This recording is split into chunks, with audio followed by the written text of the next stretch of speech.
बिलासपुर वासियों के लिए बेहद ही खास दिन रहा, क्योंकि बिलासपुर की निशा यादव को जब सीएम साहब छत्तीसगढ़ के सीएम हैं उन्होंने कॉल किया और कॉल करके जो है आर्थिक सहायता प्रदान करने की बात कही। अफ्रीका महाद्वीप की सबसे ऊंची चोटी फतेह करना चाहती है। अपने सपने के लिए मैं काफ़ी दिन से प्रयास कर रही हूँ। फिर मैं अपने दृढ़ संकल्प के साथ अपने सपने को बनाए रखी। कहीं ये एक हाइक हो गया कि हमारे बिलासपुर में इस तरह की कोई प्रतिभा है जिससे स्वयं मुख्यमंत्री जी बातचीत कर रहे हैं। जी, हमारा अभियान 8 दिन का है। कभी तो सपना नहीं सोच रहे हैं, लेकिन बेटी सपना पूरा करी सी। जी, परेशानियाँ बहुत रहती हैं। हम बहुत वेट के साथ चलते हैं, हमारे पैरों में छाले पड़ जाए रहते हैं, बहुत ठंड रहती है हमें, और हम इतने सारे कपड़े पहने रहते हैं जिसका भी वज़न रहता है, और तेज़ रफ्तार से हवा चलती रहती है जिसका सामना हमें करना पड़ता है। कभी कभी एवलांच भी आ जाता है, जो बर्फ़ के जो कण होती हैं वो बहुत तेज़ी रफ्तार से स्नोफॉल होती है, उस सब का सामना करते हुए हम आगे बढ़ते हैं।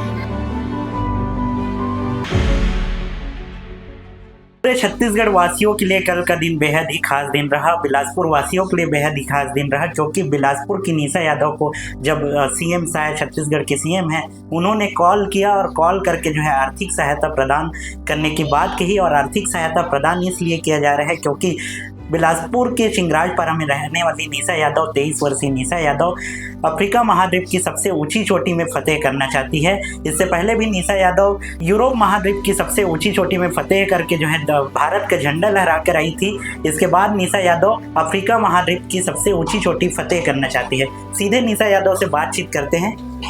कितना दिन से आप प्रयास कर रहे हैं कि अफ्रीका महाद्वीप के लिए जो है आपका वो हो जाए, वहाँ तक पहुँच जाए? जी, अपने सपने के लिए मैं काफ़ी दिन से प्रयास कर रही हूँ। दिन ही नहीं, सालों से मैं संघर्ष करती आई हूँ। मुझे रास्ता नहीं मिल रहा था। मैं रोज़ घर से निकलती थी आर्थिक मदद के लिए, पर मुझे कोई नहीं समझते थे। मुझे कहीं से रास्ता नज़र नहीं आ रहा था। मैं सोचने पे मजबूर हो गई थी कि मेरे जैसे गरीब परिवार की बेटी के लिए इतना बड़ा सपना देखना सही नहीं है। हमारे जैसे गरीबों के लिए ऐसा सपना कोई नहीं समझता है कि इसको उठाया जाए। फिर मैं अपने दृढ़ संकल्प के साथ अपने इस सपने को बनाए रखी। फिर भी मैं हिम्मत नहीं हारी। मैं रोज़ इस सपने के लिए प्रयास करते रही, और आखिर में एक दिन सीएम सर तक मेरी बात पहुंची और उन्होंने मुझे वीडियो कॉल किया। मुझे तो यकीन नहीं हो रहा था।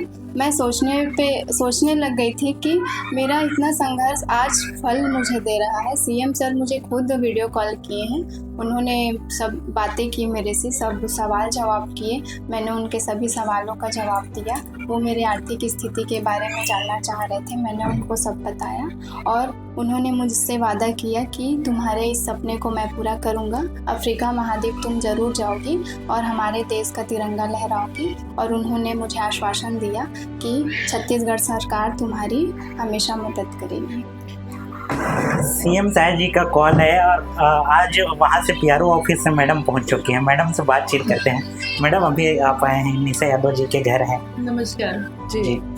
क्या करने के लिए आए हैं? देखिए, कल हमें जब सीएमओ ऑफिस से इनका एक स्टोरी गई, सबसे पहले इनकी जो बात हुई उसकी स्टोरी जो है पीआरओ ग्रुप में साझा हुई, इनके बारे में इन्फॉर्मेशन हुई।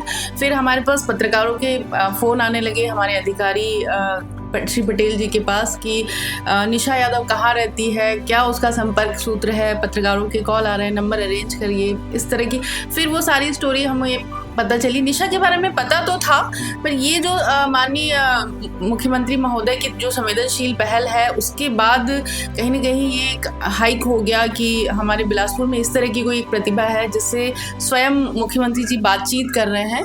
तो इस तरह से ये हाईलाइट हुई, और आप लोगों के माध्यम से, मीडिया के माध्यम से इनकी और चर्चा हुई। अब पूरा शहर, पूरा राज्य, पूरा देश, मुझे लगता है निशा यादव को जानने पहचानने लगेगा।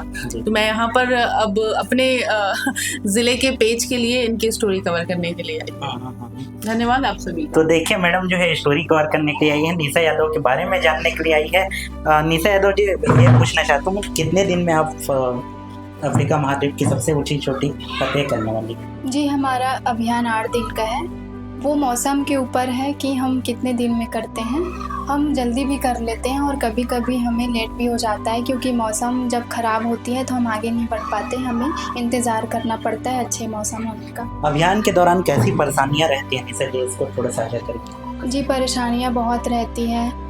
हम बहुत वेट के साथ चलते हैं, हमारे पैरों में छाले पड़ जाए रहते हैं, बहुत ठंड रहती है हमें, और हम इतने सारे कपड़े पहने रहते हैं जिसका भी वज़न रहता है, और तेज़ रफ्तार से हवा चलती रहती है जिसका सामना हमें करना पड़ता है। कभी कभी एवलांच भी आ जाता है, जो बर्फ़ की जो कण होती हैं वो बहुत तेज़ी रफ्तार से स्नोफॉल होती है, उस सब का सामना करते हुए हम आगे बढ़ते हैं। जी। बेटी, आज इतना बधाई संदेश मिल रहा होगा, बेटी को कैसे लग रहे हैं? आप उनकी माँ हैं। बहुत खुशी है, कल से घर में बहुत खुशी है, बहुत बधाई सब देते हैं, सब मुबारकबाद दे, पारा मोहल्ला भी आए हैं, तो बहुत खुशी है घर। कभी सपना में सोचे रहे कि बेटी यहाँ तक पहुँच जाए? कभी तो सपना में नहीं सोचे रहे, लेकिन बेटी सपना पूरा करी से। हाँ, सीएम साहब जी फोन करके आर्थिक सहायता प्रदान करे बात की, ओमन का क्या कहना चाहता आपने? ओमन के हमन बहुत बहुत आभारी हैं, चरण छू प्रणाम करा था, बहुत अच्छा मोर बच्चा के सहयोग करी से कर लिए, बहुत बहुत। निशा जी के जज्बे को सीजीएनएन की टीम जो है सलाम करती है, क्योंकि बिलासपुर का नाम ही रोशन नहीं बल्कि पूरे छत्तीसगढ़ प्रदेश का नाम रोशन जो है निशा यादव जी के द्वारा किया जा रहा है। इससे पहले भी निशा यादव जी जो है यूरोप महाद्वीप की सबसे ऊंची चोटी में पहुंची थी, एल्ब्रोस की चोटी में पहुंची थी, वहां जो है भारत का झंडा लहरा के आई थी। अब निशा यादव जी जो है अफ्रीका महाद्वीप की सबसे ऊंची चोटी में जाने वाली है, किलिमंजारो में जाने वाली है। इसके लिए आपको सीजीएनएन की टीम की तरफ से बधाई है। जी, बहुत बहुत